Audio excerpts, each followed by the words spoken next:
नेपाल जस्तो सानो देशबाट हेर्दा यो ग्लोबल पावर गेम अझै ठुलो देखिन्छ। इरानले अमेरिकासँग एउटा अजीब माग राखेको छ। हामी जेडी भान्ससँग मात्रै कुरा गर्छौँ, न ट्रम्प अरू कोही, सिर्फ जेडी भान्स। अब यो सामान्य कुरा होइन, किनकि यो पुरा इरान अमेरिका कन्फ्लिक्टभित्र एउटा हिडन लेयर चलिरहेको छ। जेडी भान्स साधारण पोलिटिसियन होइन, उहाँलाई प्यालेन्टियर जस्तो नेटवर्कले सपोर्ट गरेको फिगर मानिन्छ। र प्यालेन्टियर पछाडि छन् पिटर थियल। पिटर थियलको डाइरेक्सन बुझ्नुहोस्। AI warfare, cyber warfare, autonomous military systems, यो उसको होल गेम हो। तर यहाँ क्ल्यास छ।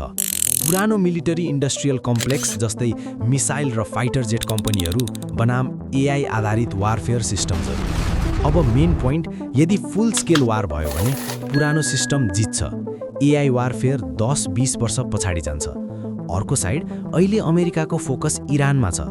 ताइवान साइड कमजोर भइरहेको छ, तर ताइवान भनेको एआई चिप्सको ब्याकबोन हो, त्यसैले रिस्क डबल छ। अब फाइनल ट्विस्ट, अमेरिकी कानुन अनुसार 60 दिनभन्दा बढी मिलिटरी फरेन कन्फ्लिक्टमा राख्न पाइँदैन। डिसिजन जान्छ सेनेटमा, र सेनेट कन्ट्रोलमा छ जेडी भान्स। त्यसैले यो सब सर्फेस लेभल वार होइन, यो इन्फ्लुएन्सको गेम हो। यो वार होइन, यो पावर गेम हो।